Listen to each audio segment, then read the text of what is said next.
이렇게 말씀하실 수도 있어요. 근데 사실 이 창세기는 모든 목사님들이 거의 안 하시는 분야입니다. 이 창세기는요, 유치부 그리고 아동부에서 이미 다 끝납니다. 그래서 너무나 이 창세기는 굉장히 쉬운 언어로 되어 있고 이야기 전개가 굉장히 기승전결이 잘 되어 있고, 내가 기도하니까 성공했다, 내가 기도하니까 정말 부자로 법으로 잘 살게 됐다, 이런 내용으로 가득하기 때문에 이게 이제 아이들한테 설교하기가 굉장히 좋습니다. 그래서 이 창세기는 거의 모든 교회에서 유치부 아니면 아동부에서 다 끝나고 대예배 시간에는 거의 하지 않습니다. 그런데 이 창세기는 모든 말씀들이 다 마찬가지지만 이렇게 표면적으로 나타나는 말씀은 그렇게 쉬워요. 그러나 그 밑에 안쪽으로 들어가는 말씀들은 완전히 다릅니다. 그래서 저처럼 창세기를 설교하는 사람은 아마 제가 봤을 때 없을 것입니다. 그래서 이 창세기가 이렇게 놓여 있다면 이 창세기 안에 있는 것들이 신약에 와서 다 펼쳐집니다. 이 말씀은 이거고, 이 말씀은 이거고, 이 말씀은 저거고, 저 말씀은 저거고, 이렇게 쫙 다 펼쳐지거든요. 근데 저는 그 말씀이 너무 오묘해서 막 소름이 끼칠 정도로 너무 이 말씀이 너무 좋은 거예요. 근데 이 말씀을 끄집어내서 그 밑에 있는 거를 끄집어내서 설교하는 목사님들은 거의 없습니다. 그러니까 여러분들이 저한테 창세기를 듣는 거는 어느 목사님도 이 말씀을 이렇게 하는 목사님들은 없으니까, 여러분들이 오늘 제가 그 말씀이 이거는 뭐고 저거는 뭐고 저거는 뭐다 이렇게 얘기를 다 할 테니까 여러분들이 은혜로 잘 들으시기를 간절히 바랍니다. 자, 오늘 말씀의 중심과 주제는 뭐냐면 모든 일들은 하나님의 섭리로 움직인다라는 말씀이 되겠습니다. 이 섭리를 히브리어로 뭐라 그러냐면 라하라고 말하는데, 이 모든 일들은 하나님의 섭리인 라하로 움직여진다, 이 말씀이 되겠습니다. 모든 일들의 그 뒤에는 하나님이 계신다. 왜냐? 참새 한 마리도 하나님의 라하가 없으면 떨어지지 않는다는 거예요. 그러니까 너희 한 사람 한 사람을 창조하시고 또 얼마나 어여삐 여기셨습니까? 특히 나는 이렇게 나이 많이 들으셔서 나이 있으셔서 예수를 믿는 분들을 보면 너무나 진짜 귀하다고 생각을 해요. 어렸을 때부터 뭐 모태신앙이라든가 아니면 어릴 때 아동부에서 이렇게 자라났던 그런 신앙인들은 굉장히 편하죠. 이렇게 말씀을 받아들이기가 좋은데, 근데 내가 나이 많이 먹어서 예수를 받아들이기는 정말 어려운 거거든요. 그래서 정말 이런 분들은 진짜 정말 귀하다고 그렇게 생각을 합니다. 그렇게 어여삐 여기셔서 예수의 피로 씻어주시고 나를 지금까지 인도하신 그 하나님, 그 하나님이 설마 여러분들 그냥 둘까 보냐? 다 하나님의 라하가 있다는 것입니다. 요셉은 동생 베냐민을 만나고 싶고 또 아버지인 야곱을 만나기 위해서 계속 차근차근 연극을 꾸밉니다. 그러나 아무것도 모르는 형들은 얼마나 두려웠을까요? 그렇죠. 상대는 살아있는 신이었던 애굽의 바로 왕인 총리였습니다. 바라보기만 해도 막 떨고 무서운 그 요셉이었는데, 그런데 더군다나 이 형들은 억울한 일들이 계속 생깁니다.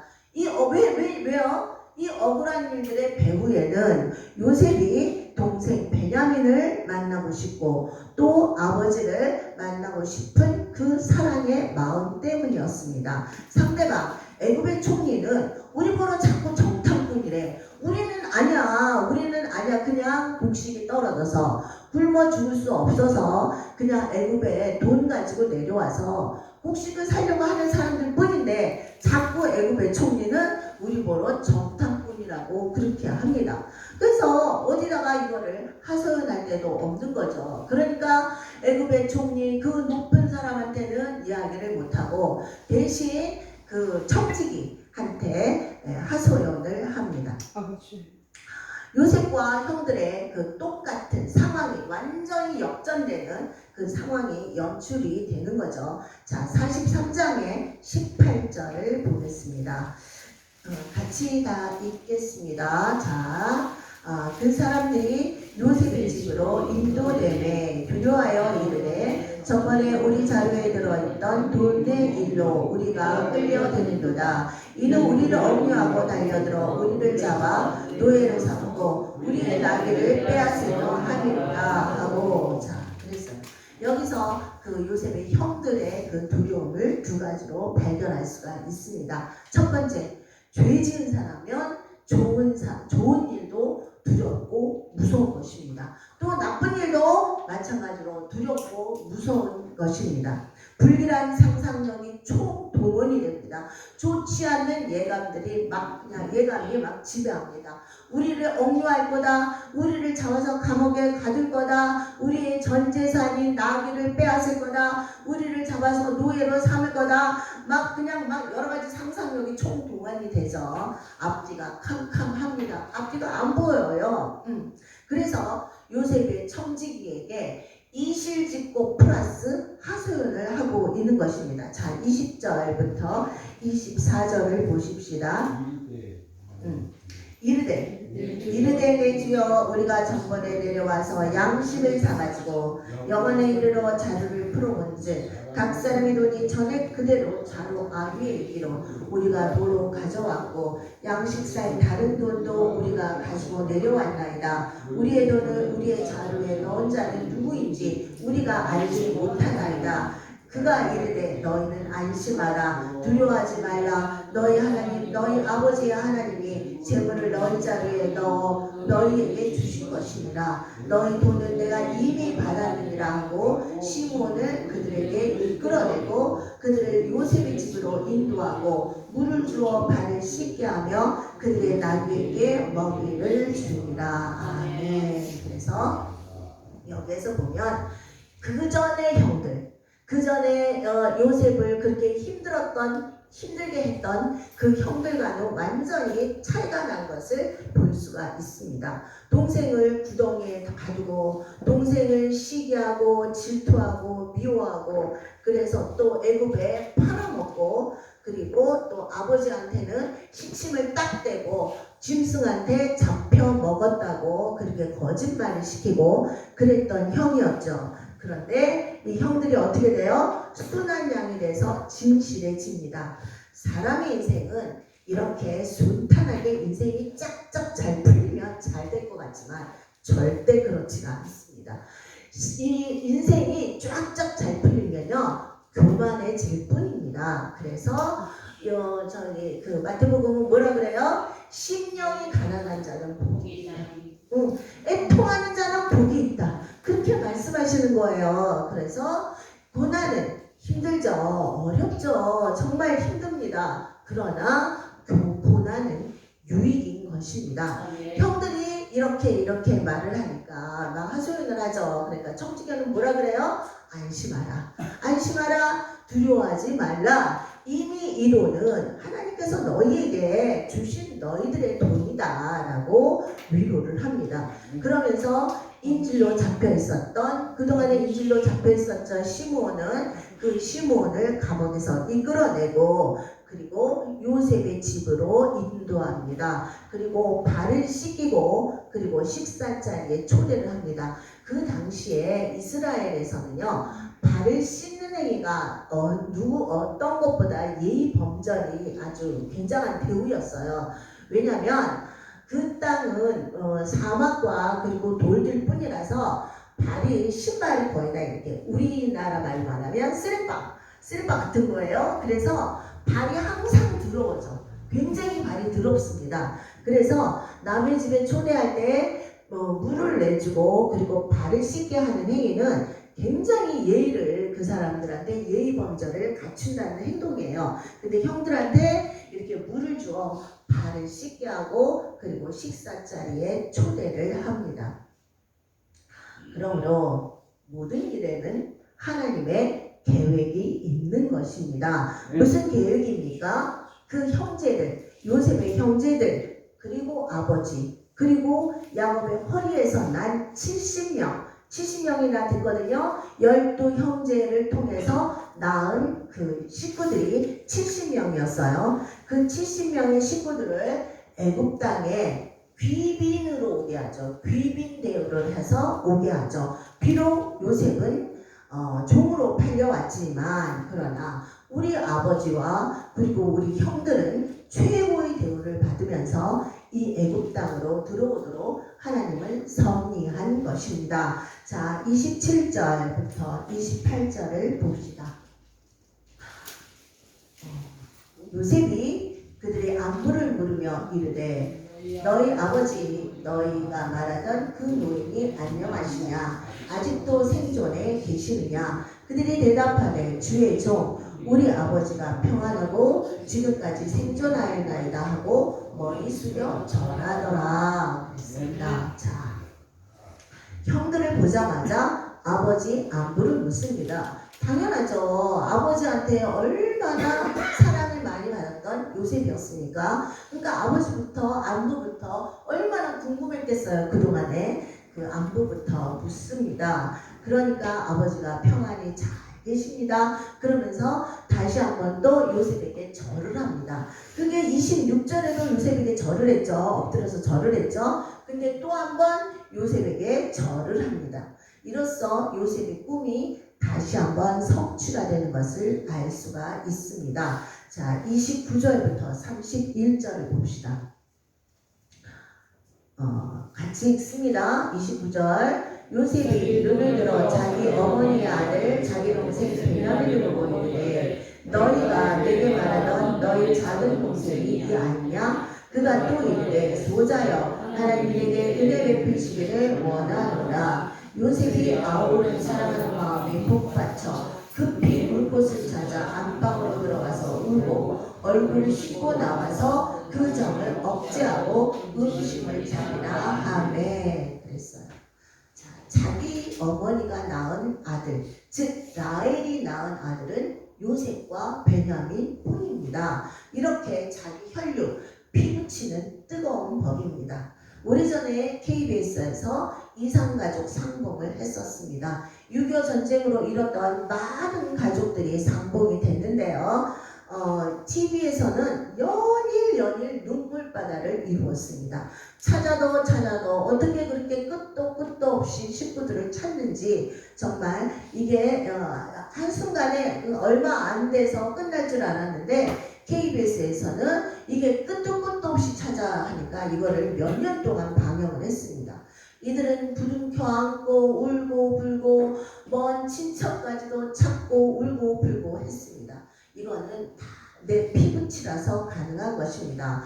나중에 요셉은 이런 연극을 통해서 아버지 야곱과 그리고 형들 11형제들을 애굽 땅으로 아예 이주시키게 됩니다. 그 이유는 애굽의 풍요로움으로 인해서 이 야곱의 가족을 고센 땅으로 인도하고 고센 땅에서 보호하고 양육시키기 위한 하나님의 시간표였습니다. 이것은 야곱이 베델에서 서원했던 그 서원의 약속, 언약, 즉 야곱의 자손들을 구원받게 하려는 하나님의 돌보심이었습니다. 이처럼 마지막 때도 하나님은 당신의 남은 자손을 위해서 반드시 이 고센 땅에 피난처를 예비하실 것입니다. 이게 무슨 말이냐면, 자, 마지막 때가 되면, 자, 일단 휴거될 백성들은 휴거가 되겠죠. 아무리 예수를 믿는다 하더라도 모든 사람, 예수 믿는 모든 사람 100%가 휴거되는 것은 절대 아닙니다. 그래서 휴거될 자는 휴거되고 또 남아있을 자는 남아있겠죠. 근데 이 남은 자손을 하나님은 그냥 내버려 두시는 게 아니라 이들은 예수를 일단 믿었죠. 믿은 자들이기 때문에 이들은 하나님의 고센 땅에서 보호되실 것입니다. 이 고센 땅은 뭐냐면, 자, 이 피난처가 있는데요. 이게 이제 민수기서나 신명기서를 보면은 여기 도피성이라는 곳이 마련이 됩니다. 부지 중에 살인한 자를 위해서 하나님께서는 도피성을 마련해 주시는 거거든요. 오늘은 이것까지 다 하면 시간이 너무 많이 걸리니까 오늘은 그냥 이거를 건너뛰겠는데, 여러분이 나중에 보고 싶으시면 민수기서 35장이 있습니다. 35장에 도피성이라는 제도가 쫙 나와 있거든요. 그 도피성이라는 제도가 어떻게 돼요? 이스라엘 땅이 있으면 요단강이 이렇게 흐릅니다. 요단강이 흐르는데 요단강 서쪽에 3개, 또 동쪽에 3개 이렇게 됩니다. 그러면 서쪽에, 요단강 서쪽은 어디예요? 이스라엘을 말하고 있는 거야. 그러니까 이스라엘의 3개의 피난처, 도피성이 마련이 되고, 그 다음에 동쪽의 3개면 동쪽의 3개는 이방 땅의 도피성이 3개가 마련돼서 당신의 백성들을 그 안에서 보호하실 것이고 양육하실 것입니다. 자, 33절부터 34절을 보겠습니다. 33절. 자, 그들이 요셉 앞에 앉되 그들의 나이에 따라 앉히게 되니 그들이 서로 이상히 여겼더라. 요셉이 자기의 집을 그들에게 주되 베냐민에게는 다른 사람보다 5배나 주매 그들이 마시며 요셉과 함께 즐거워하였더라. 네. 자, 의자를 배석해서 앉히니까 나이 순서대로 착 앉힙니다. 형제들이 너무 이상하죠. 어떻게 우리들의 나이를 다 알아? 이상하게 여깁니다. 그런데 베냐민은 음식에 5배나 줍니다. 근데 사실 저도 우리 집도 우리 아버지가 바람을 많이 피셨어요. 그래서 6.25 때 피난을 부산으로 가셔갖고 거기에서 이제 작은 마누라를 얻어서 거기에서 이제 자손들이 낳고, 또 서울에 와갖고 명동에 다니면서 또 작은 마누라를 또 얻고, 그래갖고 거기서 이제 자손들이 이쪽 자손 저쪽 자손 우리 자손 이렇게 있거든요. 근데 사실 거기 갖고는 안 친해. 그냥 맨날 다른 사람들하고는, 교회 사람들하고는 맨날 아침에 일어나면 카톡하고 그냥 카톡 오늘도 잘 계세요, 사랑합니다, 축복합니다, 어쩌고저쩌고 이런 거 보내고 저런 거 보내고 막 이러는데, 그쪽 친척들은 그런 게 없어. 아예 그냥 대면이에요. 그리고 무슨 결혼식 때나 또 아니면 장례식 이럴 때나 만나지 거의 만나지를 못합니다. 그래서 우리 언니하고 저하고 나이 차이가 굉장히 많아요. 왜냐면 그 사이에 우리 아버지가 바람 폈기 때문에. 그래서 우리 언니랑 저랑 14살 차이가. 네. 그 사이에 우리 아버지가 열심히 바람 폈다는 증거죠. 아무튼 베냐민은 그 음식에 5배나 주는데요. 이거는 나중에 이스라엘이 그들이 이제 환란기에 들어서서 이제 메시아를 알아보고, 그리고 그들이 회개했을 때는 이방인들의 비교할 수 없는 그런 은혜를 준다, 이런 뜻도 됩니다. 그래서 이처럼 여러분들도 하나님의 비밀 보너스 500%를 받기를 축복합니다. 네. 요셉이 애굽에 팔려간 것도, 그리고 아버지 베냐민을 끝끝내 기다려서 애굽에서 모시려고 했던 것도 다 하나님의 계획이며 섭리였던 것입니다. 그런데 중요한 것은 이 요셉은 철저하게 예수님의 모형이라는 것이에요. 이스라엘은 예수님을 싫어했죠. 싫어해서 모욕하고 때리고 채찍으로 때리고 무질게 대하고 침을 뱉고 결국은 십자가에 매달아서 그랬던 그들이, 그러나 예수님은 그의 나라에서 그들을 영접하리니 우리는 그래서 우리가 싫어했던 그 예수님, 그래서 우리가 어떻게 했어요? 은 30에 팔아버린 그 예수님이 그 나라에서는 우리를 기다린다는 말씀이에요. 그러니까 이 얼마나 아이러니 합니까? 그러니까 요셉은, 그리고 또 예수님은 우리의 주인이 돼서 그 나라에서 국빈으로 우리를 초대한다는 것입니다. 얼마나 은혜가 있습니까? 어떻게 국빈으로 초대하냐면, 자, 아버지를 버금수레에 태워서 모셔갑니다. 이게 이제 45장 27절, 28절에 나옵니다. 그 다음에 이렇게 넘기면 있어요. 45장 27절과 28절을 보겠습니다. 찾으셨죠? 자, 네. 그들이 또 요셉이 자기들에게 부탁한 모든 말로 그에게 말하매 그들의 아버지 야곱은 요셉이 자기를 태우려고 보낸 수레를 보고서야 기운이 소생한지라. 이스라엘이 이때 조카보다 내 아들 요셉이 지금까지 살아있으니 내가 죽기 전에 가서 그를 보리라 하니라. 그래서 야곱이 드디어 이 아들 요셉이 보내준 그 버금 수레를 타고 그리고 애굽으로 내려오게 됩니다. 이 버금 수레는 왕의 수레 다음에 따라오는 수레입니다. 그러니까 얼마나 화려했겠어요. 진짜 엄청나게 화려한 그 수레를 보고서야. 그래서 그 수레를 보내서 그 화려한 수레를 보내서 자기 아버지를 모시고 오는 것입니다. 그것이 바로 하나님의 라하인 것입니다. 하나님의 섭리 안에 있는 여러분도 검고 슬픈 것이 올 때는 어떻게 해요? 기도하라. 요셉처럼 기도하라. 검고 슬픈 것이 올 때도 있다. 어떻게 인생이 평탄한 길만 있겠습니까? 그런 인생은 없는 것입니다. 요셉은 17살에 형들에게 팔려갔죠. 그때 그 검은 토네이도 속으로 빨려 들어갈 때 그때도 하나님의 섭리의 시간 속에 있었던 것입니다. 이렇게 하나님의 섭리는 숨겨져서 옵니다. 어떤 일이 벌어질지 모르니까 무서운 거죠. 그러나 성경은 뭐라 그래요? 무서워하지 말라, 두려워하지 말라, 내가 너와 함께 하리라 말씀하십니다. 두려워서 벌벌 떠는 상황인데도 하나님은 뭐라고 하십니까? 두려워하지 말라라고 하십니다. 그래서 하나님의 섭리는 하나님과 함께 하신 시간이구나. 그래서 요셉이 웅덩이에 빠졌을 때도 하나님은 뭐라고 그러셔요? 두려워하지 말아라, 내가 너와 함께 하리라 하신 거구나. 이렇듯이 하나님의 섭리의 시간까지는 검고 슬픈 시간, 그 섭리의 시간이 감춰져서 오는 것입니다.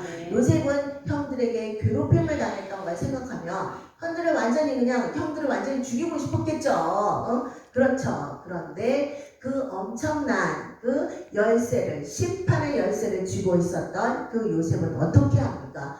그 형들을 만나고 베냐민을 만나고 뒤에서 울었다고 합니다. 그 정들을 억제하지 못해서 뒤에서 실컷 울었다고 합니다.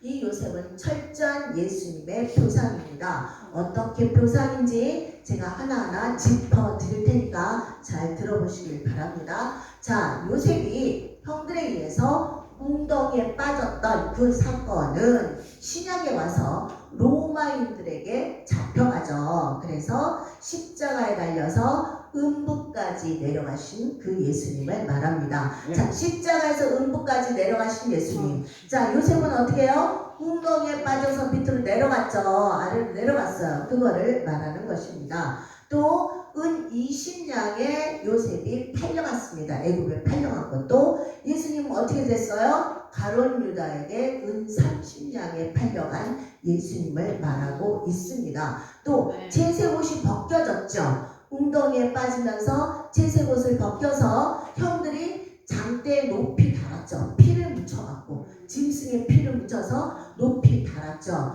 그것은 예수님이 십자가에 달릴 때 로마 군병에 의해서 옷이 다 벗겨질 것을 예표하는 것입니다. 또 보디발의 아내가 요셉을 유혹해서 결국 감옥으로 갔죠. 그것은 예수님이 광야에서 40일 동안 금식한 후에 사단에게 유혹당할 것을 말씀하고 있는 것입니다. 또 애굽에서 총리가 됐죠. 요셉이 총리가 된 것은 예수님이 이스라엘 땅, 자기 땅, 이스라엘 땅이 아닌 이방 땅에서 먼저 왕으로 추대받을 것을 말하고 있습니다. 그렇죠. 자기 땅에서 총리가 된 게 아니잖아요. 요셉이요.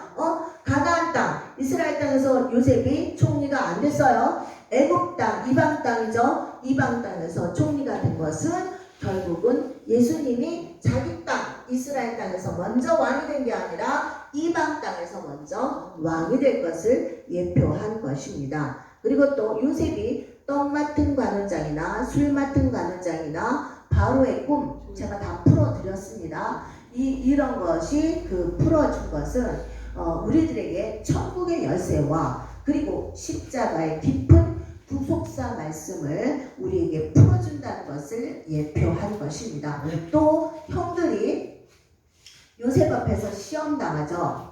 지금 오늘도 시험 당하잖아요. 시험 당해서 이제 동생인 요셉한테 이제 자꾸 이제 막 절을 하는 거잖아요. 지금 시험 당한 것은 인류의 마지막 시대가 돼서야 유대인들의 진정한 회개가 일어난다는 것을 예표한 것입니다. 또 형들과의 회유가 있었죠. 끌어안고 울고 그랬죠. 그것은 이스라엘이 그들의 세상이 끝에 가서야 메시아를 알아보고 진정한 회개하는 진정한 회개가 있는 감동적 엔딩 사건을 말하고 있습니다. 또 시몬이 옥에 갇히죠. 옥에 갇히는 것은 환란기에 들어갈 때 일부 성도들은 휴거가 되고 또 일부 성도들은 남죠. 그 남은 성도들은 환란과 고난을 당한다는 것을 예표합니다. 또 야곱이 애굽으로 내려가면서 여러 가지 향품을 가지고 갑니다. 그렇죠. 근데 이것은 지금까지 예수님한테 이스라엘은 예수님께 드린 게 없었어요. 자, 출애굽기를 보면요. 얼마나 스펙타클한 그런 사건이 출애굽기에 이어지는지 모릅니다. 그런데 하나님께서 그렇게 그들을 사랑하셔서 이끄시는데도 그들은 요만큼만 힘들면 뭐예요? 불평, 원망, 그냥 이래서 원망, 저래서 원망 그냥. 근데 이렇게 기적을 베푸시고 저렇게 기적을 베푸시고 이제 그렇게 사랑하고 그렇게 베푸셨던 그 하나님께 이스라엘은 지금까지 드린 게 없었어. 드린 게 없었는데 이제 환란 시대가 들어가야 환란을 통해서야 예수님께 드릴 예물을 가져간다는 것을 뜻합니다. 이 예물은 무엇입니까? 유황과 몰약입니다. 이 유황과 몰약이라는 거 어디 있어요? 자, 43장 11절에 있습니다. 43장 11절.